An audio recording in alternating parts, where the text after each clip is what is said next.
You know those moments where you think, I wish I would have learned this in school? Those are the topics that we love to talk about. Join me each week as I interview experts sharing their strategies for solving problems that us young adults will face throughout our 20s and 30s. So, what are you waiting for? If you want new episodes about adulting advice every Monday, hit that follow button.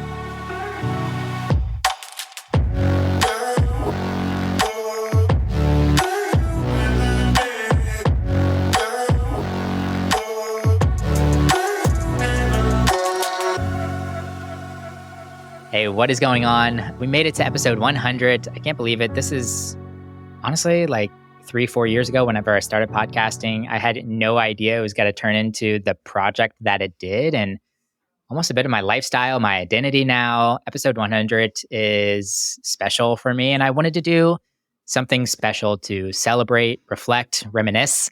So, of course, I had the person that has probably made the biggest impact on me in the podcasting space, Kyle, my little brother, on the show, do something a little bit fun today. And like I said, reminisce in the context of superlatives.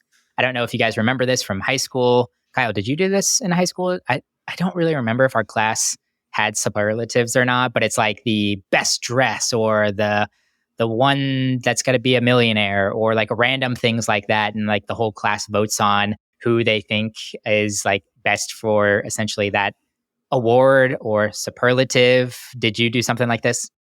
Wow, what an honor for you to say that I am such an important part of the show. That really means a lot to me. But yeah, we definitely did that. I need to go back. It's one of those things that you go back at the, like 5 years from now and you look at it, you're like, oh, that's totally me.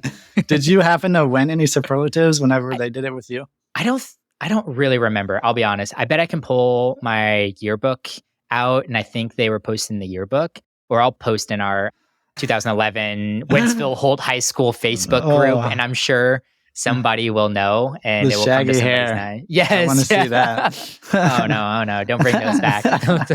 Yes, I was shaggy hair, driving a yellow coupe car. I was something else back then, but hey, we grow and we evolve here 10 plus years later. But yeah, I'm excited for this. And no, I honestly meant that you were probably you were the impetus for starting the podcast in general. Like I knew I wanted to start a podcast. I knew it was going to be my project during my self-made sabbatical.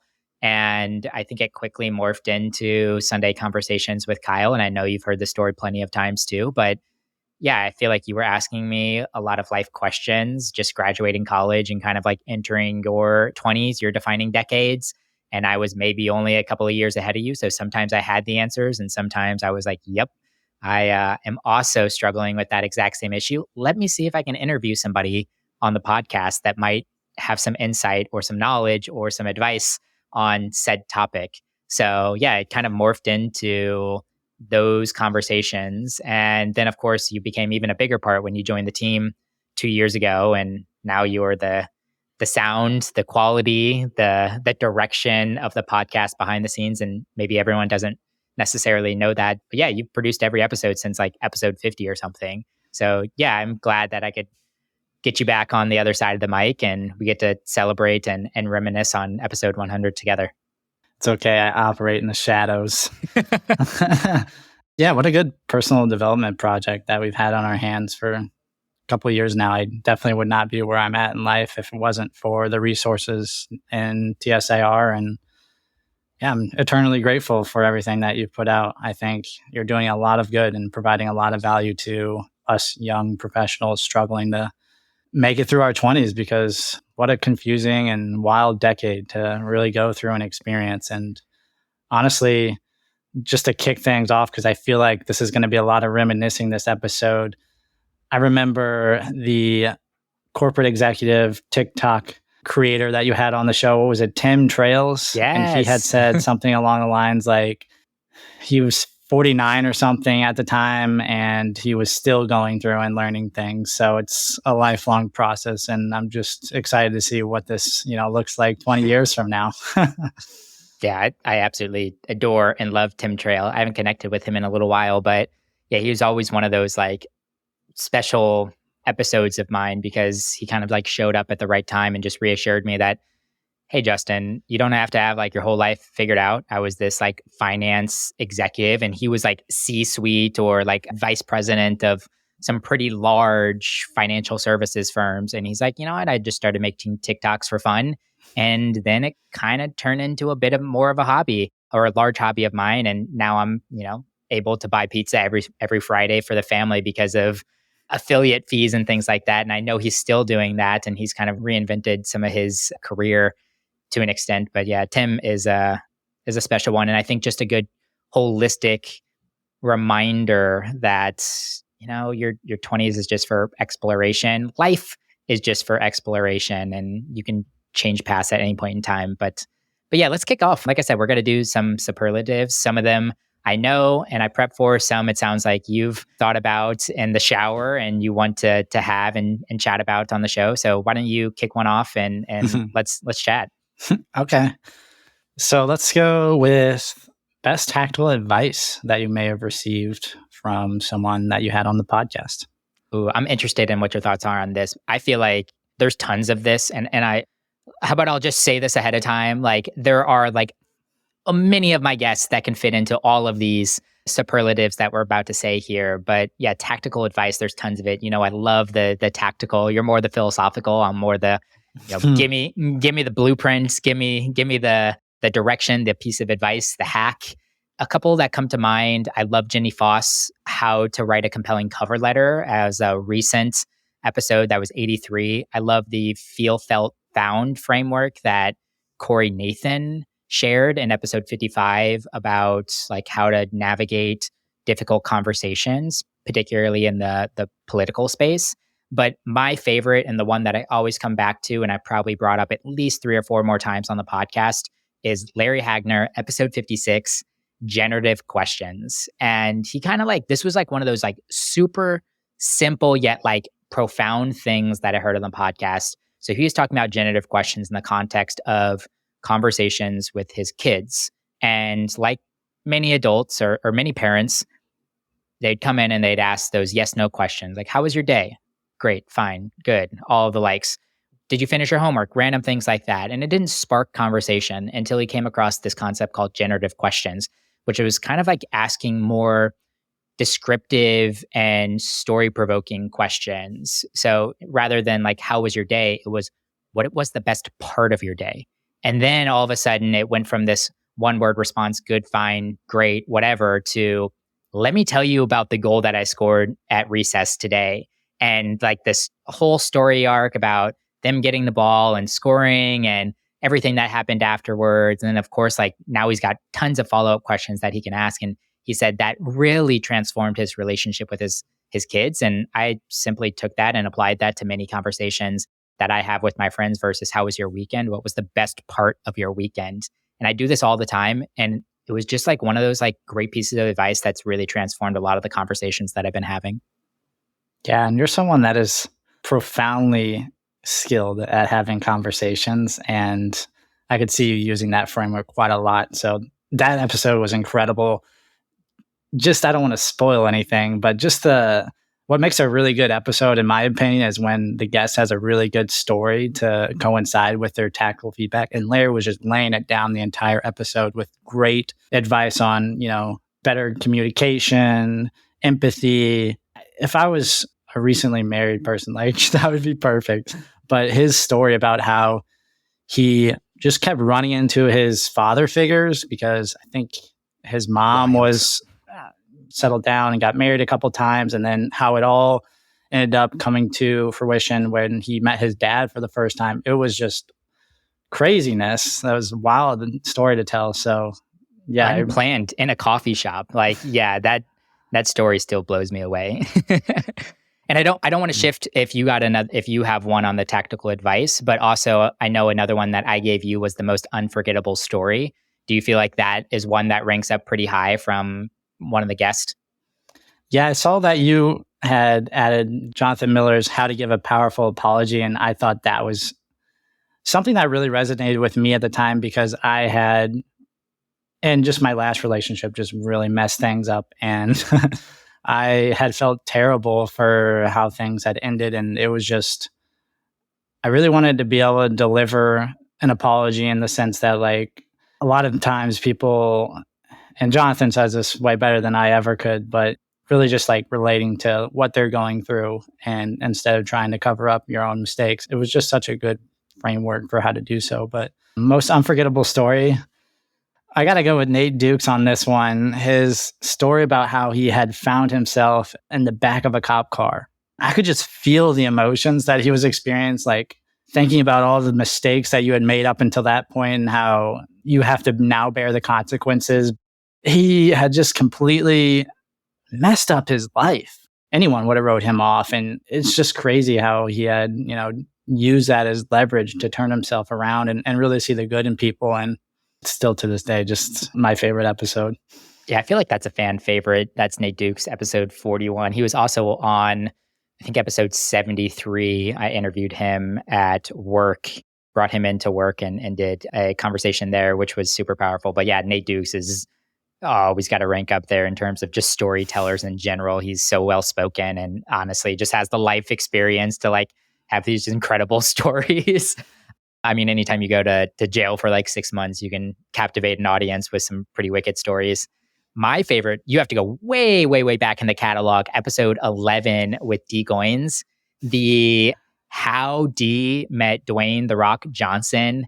That story still ranks as one of my favorite, if not the favorite story that was told on the podcast. And it was just this 3-year planned and executed tactical journey of how he was going to meet The Rock, which he was like a huge fan of, still is a huge fan of. He like took this job at this, like the security job at this venue, knowing that WrestleMania booked a event 3 years from now. And he thought that The Rock would appear at WrestleMania. And I was like, the fact that you had so much gung-ho to like want to meet The Rock and saw the long-term vision. It wasn't like, where's The Rock going to be next week? And it's like, no, I know where The Rock is going to be 2 or 3 years from now. Therefore, how can I make sure that I'm going to be there?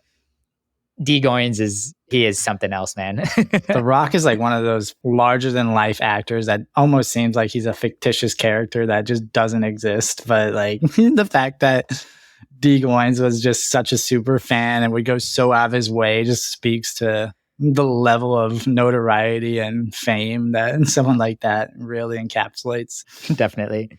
What else you got? What's your next superlative? Maybe an unexpected surprise subject that was covered on the podcast. Ooh, do you have one before I jump into mine? I know it's a different experience for you. For me, I go do 10 or 15 hours of research ahead of my conversations with people. So 2 that I really enjoyed, probably the runner-up is student loans. I wasn't somebody that really had to learn a whole lot about student loans because I just kind of forged my way through school. And then at the 6-month mark, whenever I was going to start paying for student loans, I just wrote the check and ate it and let it go. So I didn't really get to learn the strategy or tactics behind how to manage your student loans. And as a personal finance buff, it was this huge blind spot of mine that I was like, oh my God, I had so much fun deep diving student loan strategy. But I'll be honest, I think number 1 for me was dietary fiber with the girls at Philosophy, Megan Barnett and Lee Carson. That was episode 76. And we talked all about fiber. It was this random pitch out of left field. Actually, a former guest introduced me to them. And I was like, yeah, I'm interested. Like, let's talk holistically about health. And that's where the conversation was going to really play. And then I got deep into the dietary fiber space and I was like, whoa, this is fascinating. And I hadn't done a health episode in 10 or 12-ish episodes. So it was really fun kind of flexing that muscle and getting to learn a lot about the the benefits of fiber. That's such a good one. That was when you told me about that. I'm like, that seems like such an oddly specific thing. And honestly, is like such a crucial ingredient to having a healthy diet.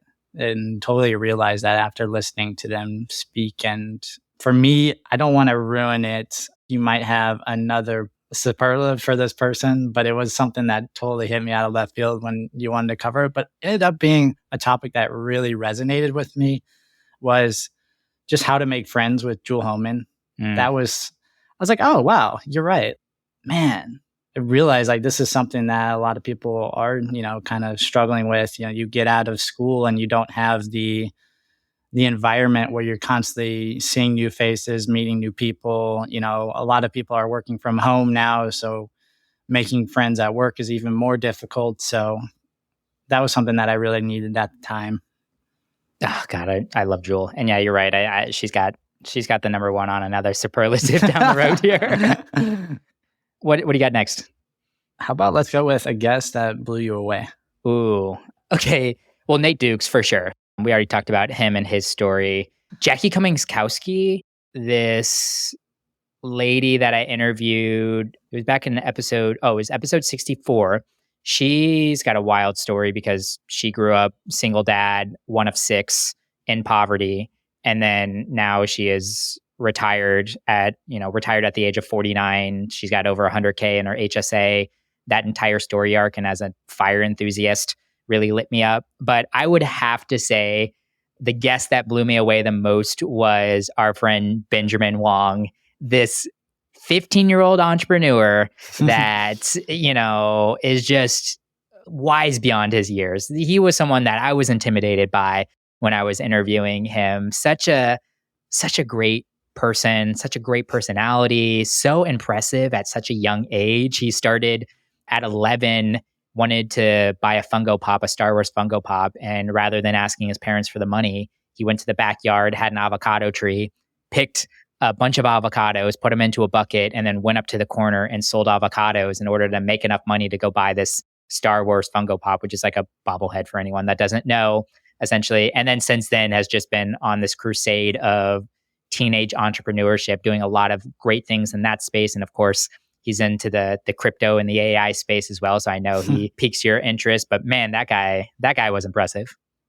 Yeah, I'm excited to see where he ends up in life, even, in his where we're at now and approaching our late 20s. Just I can't imagine. He's going to be a decade ahead of everybody else. No joke. I can't imagine like him, having another 15 years under his belt, seeing what he's got to do with his life. Yeah, I assume I'll probably be working for him one day. Yeah, I saw you had Ahmed Jabir wrote down. I thought his story was really incredible with him. I remember he first did, what did he read, 100 books in the year or something like that, and had tons of takeaways from the lessons that he learned there. He wanted to meet, 100 strangers, and then ended up finding his girlfriend, which I don't know if they're still together. Yeah, that'd they're be still an together. Interesting follow-up. Oh, cool. Yeah. And then what did he find? His mentor, and he found a job out of that, and the process of how he went about applying for this job, and it was just so out of the box and extraordinary to hear. Like, I love how creative he was with, everything that he's doing. Yeah, that would actually, I didn't even think about that one for the unforgettable story superlative, but that would probably rank up there pretty high. I mean, that was just like an all around great conversation. Ahmed is still a friend to date, like a really good friend of mine, someone that I imagine staying close with for years and years to come. He almost moved to Austin. I'm so bummed he didn't, because it would have been great to have him here. But that guy is out doing amazing things already. Ahmed Jabir is a good one. I got another one for you. Yeah, hit me. How about before I'll let you resonate with this one a little bit, let's do guests that need a part 2, but I want to end on that. I got a little bit of a rapid fire round if you just want to let's rapid answer fire some quick questions. All right. Let's do the guest that was most relatable at the time. Probably episode 31, Joel O'Leary. The man is just super relatable. And if I could probably live the life of any one of my guests, he would probably be the one. How about get a drink at the bar with? Oh, dang. If I didn't already say Joel, I would probably have picked Joel again. I need to have like my whole guest list open right now to see. For some reason, Andrew Biernett, I believe episode 65-ish or somewhere around there, would be one of my choices. He's a friend. He's more of a friend than he is a podcast guest now. But yeah, he would be one that I'd enjoy having a drink with. Who's yours? That was a great one. Yeah, I could see how you could say that, because I feel like when your guys' conversation, it was much less of an interview and more of a conversation about both of where you guys were at with, podcasting and everything. Tough one for me to answer. You know who I think you would have a great time grabbing a drink with? I want to hear this. Do you remember Ali Benazir? He was episode 36. The dude loves poker, loves chess, loves all of those things. I feel like you guys would have this just like great intellectual conversation over a glass of scotch at this like swanky little bar. I think you guys would have so much fun. While playing a chess game. Yeah. Yes. That was a fun conversation for me too. I thought, what did he talk a lot about? Mental health, did he not? Yeah, we talked like the 5 pillars of a healthy life. And he definitely weaved a whole lot of different things into that. But yeah, no, I think that or I got another one for you. Let me throw one more at you. Okay. This would be a fun one just to be a fly on the wall for you and Susan Bratton at at a bar together. And it'd have to be like a real clubby bar, I feel like. That would be hilarious. She's just giving me feedback on how to go approach that girl over there in the corner or something. Yeah, you got the confidence, Kyle. You got it. You're taking her home tonight. Let's do this. Oh, man. I would always love having a conversation with Susan. Yeah, I got to meet her in Austin a couple of weeks ago. That was a highlight of mine for sure. I know my answer to this one. I want to see if you end up picking the same person I do, and I'll follow up with the explanation why. But someone that you would trust your life with if you needed to do so. That's a good one. If I were to cherry pick from our guest, Krista Edwards, I mean, she's just a best friend of mine, and I would trust my life with her. So that would probably be the direction I would go. Who are you picking? I'm going to go with Sean Mulaney. Oh, you're right, man. Especially if they're like, if paperwork needed to be filled out and the proper procedures needed to be done. Yeah, no. In this scenario, I'm thinking I'm like kidnapped by a cartel or something, and we got to like wire money over, and he's like trying to think through the logistics of how to, who knows what, but. I feel like Sean deserves a superlative award in all of this. Another guy that just like grew into a friend over the podcast guest. Yes, I love Sean Mulaney. What a good guy. Yeah, that was about my last one for rapid fire here, but. All right, round us out. What was the last superlative you wanted to end on? Yeah, so how about let's go with guests that you might want to see a part 2 from, or, honestly, I would love to hear the audience pull on this one and see who they want to pull in. Oh, for sure. We should do that. Let's post on Instagram part 2. Oh man, there's so many. And once again, this is that when I needed to preface, like so many of my guests I'd love to have a part 2 on. One that I did was Mason Burchett. Him and I had a part 2, which was great. I'm finally getting to that place now, getting into triple digit numbers that I feel like I'm allowed to go back and interview people a second time. 2 names that pop for me as runner-ups. Jonathan Miller, we already talked about him with Powerful Apology. We deserve to have a follow-up conversation, especially 3 years later with him. Another early podcast guest, Jared Schuster, episode 25. That was like the very first podcast episode of mine that like popped off. And I feel like it popped off because of who Jared is and the authenticity that he brought to the conversation. So I would love to have a follow-up with Jared. But I already told you that she was got to win one of my superlatives, Jewel Homan, how to make friends, not only from the fact that I feel like that is going to be a conversation thread that I could do 100 episodes on, and there would still be things that I'd be learning and growing from with each of those conversations, but also just the surprising approach that Jewel had. That was one of those conversations that like, I was not stood up straight, ready to go because I know this person was got to be like locked in. She came in like in this very like soft and approachable perspective. But then listening back to the episode, I was like, oh my gosh, there is so much gold in this conversation that I feel like I almost called her up like right then and was like, well, let's schedule a part 2 because I have so much follow up. I feel like she deserves this award. Jewel Homan will probably be making an appearance if she's up for it sometime in the 100 to 199 episodes. We're really looking forward to that. And Mason was his story about, I got a quote here that I actually want to read off because I feel like it's just so good. There were definitely days after work where I just sat in my car and was like, holy crap, I have cancer.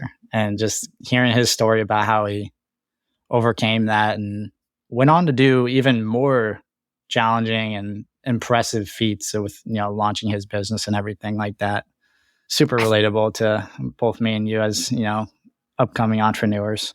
I forget that like the cancer journey is even part of Mason's story. Like that dude is, I think he's a couple years younger than I am. And that's another one, just like Benjamin Wong, that I'm like, holy cow, man, you are like so far along in life right now. I'm so impressed. Do you have anyone else, or do you have a number one for a guest that needs a part two? I feel like there hasn't been a single guest that we've had on the show where I'm like, man, there's just more for me to take away from that. Please, let's continue this conversation. I'm always sad to hear your closing comments and everything, but Yeah, I mean, you pushed me on one. Brennan Kumasari, he was back on episode 16, and then you were pushing me for like a month or two to be like, bro, you need to reach back out to Brennan and get him back on the show. And he delivered. That one's already out. That's episode 97. But yeah, that was a fun one. And we got to like honestly talk about our growth that we've had between, episode 16, which was, I don't know, like summer of 2020, and our conversation that happened almost 3 years later. It was really cool to both kind of reminisce on where we were and how much we've grown over the last couple of years.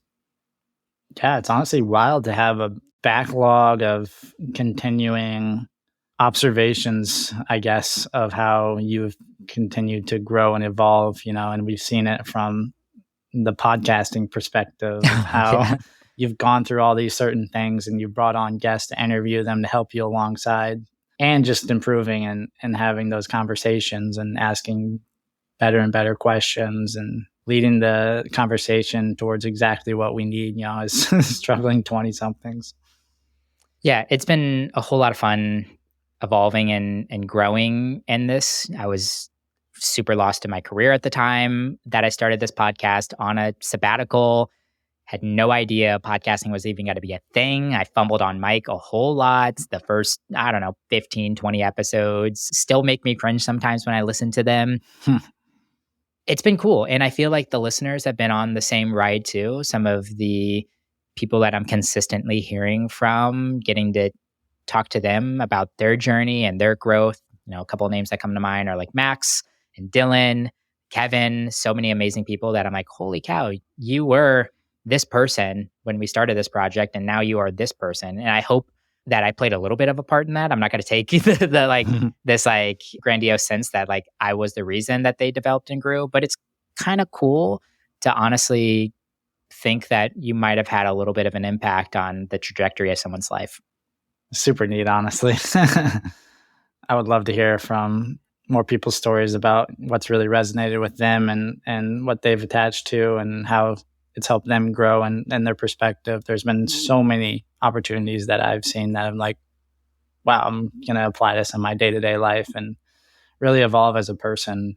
I mean, going through so many different things right now. Like, I remember when I was looking for a job and I just needed resources to like put a resume together, write out cover letters, negotiate my offering. And I just remember going on a first date after I've been in a long-term relationship for years and like what that's supposed to look like and getting comfortable with all of that and just opening up a Roth account so I can, set my financial future in order to be better aligned. And there's just been so many great takeaways that are just learning lessons that I feel like so many of us need to hear in our 20s. And what a better resource than the TSR podcast, That literally warms my heart to hear you say all that and to like, reference all of these big milestones. I definitely see starting a Roth and funding a Roth IRA for the first time as a big milestone. But yeah, man, at the end of the day, of course, I love every single one of you that are listening, but I still think about you every single time that I press record and start having another conversation with another incredible guest. So as long as you're continuing to get value from this and you're having a fun time producing the show, we will continue doing that. So I appreciate you coming along in the journey. I appreciate you playing a part. And episode 100, there's nobody else that I'd want to co-host this conversation with. And, if the listeners like it, we should pick it or veto to get you on more of the TSIR episodes. I know you like to hide in the shadows on this, but yeah, man, you play a huge part. So big thanks to you. Big thanks to everyone that's listened. I literally save all of those messages that I get from you on Instagram, on emails, on text. I screenshot these and drop them into my rainy day folder. And you guys all warm my heart every single time that you reference an episode and say this is exactly what you needed, or I appreciate you having this conversation, or thanks for bringing this subject to light. Those are like what's continuing to fuel me to create this podcast. And I know ditto to you too. I'm guessing you hear a whole lot of things on your side too, and it helps get you energized and excited about this show. I just wanted to follow up and ask you, with this being episode 100, I'm sure it's come to this huge inflection point of, man, look at where we came from. So on the flip side of that, I just want to know, where is TSIR going in the future? Yeah, this is a good question. It's something I think you and I have been chatting a whole lot about. I think people are going to see, or starting to see, a change or different direction with the show. Not substantially different, but we have decided to do a couple of things differently, I think, between episode 100 and 200. One thing that I'm really excited about is producing more series of content, similar to our Fire series that was just released. I would like to bundle 3 or 4 episodes together that all have somewhat of a symbiosis to them and congruency to an extent. So I'm working on a series right now all about leveling up your career and some of the micro skills within inside of professional careers that might help you do just that. And then also, we are putting a little bit more focus on early careers. So of course, The Struggle is Real is all about navigating your 20s and some of the gaps that college might have left you whenever you got launched into adulthood. Something that really excites me is the first decade of your career, navigating your career in your 20s to an extent, and some of the tangential topics related to that. Of course, personal finance is near and dear to my heart, so we will continue to talk about that, but more maybe from the lens of how do you maximize your paycheck or side hustles, or how do you grow business? And then, of course, lots of career advice, optimization, productivity, maybe a little less of the relationship talks and the health talks that we have, but we'll still sprinkle in a whole lot of that. And of course, we're here to grow and shape the show as the listeners would like. So if there's feedback ever, tsirpodcast.com, you can hit our contact form that goes straight to my inbox and share any, thoughts that you have, or for anyone that has my Instagram or my phone number, feel free to send those over to me too. I'd love to hear what you would like more of from TSIR in the next 100 episodes. But yeah, that's the general plan of attack here in the near-term future. Super excited to take that next step with you. Well, I appreciate it. Thanks again, man. This has been a whole lot of fun. I know we got lots of special things planned across the entire week. So you'll be seeing the superlatives on our Instagram, calling out some people. Lots of our guests are probably going to be sharing the show and saying thank you. It's been, once again, such a blessing to create this show. I had no idea it was going to be what it was going to be 4 years ago. And I'm really excited to see what it's going to be 4 years from now. So I appreciate it, man. Thanks again. Thanks for listening to the episode. As always, I appreciate your kind words. If you want to leave us a rating and review on your podcast player right now, that would absolutely make my day. If you want to find episode show notes, our blog, and other great resources, head over to tsirpodcast.com. If you have follow-up questions, an idea for a future episode, or just want to say hi, we have a contact form on our website, and those messages go straight into my inbox, and I promise you, I will reply. But all right, guys, I really appreciate you tuning in. I love you all, and you're not alone. Let's keep making it through our struggles together.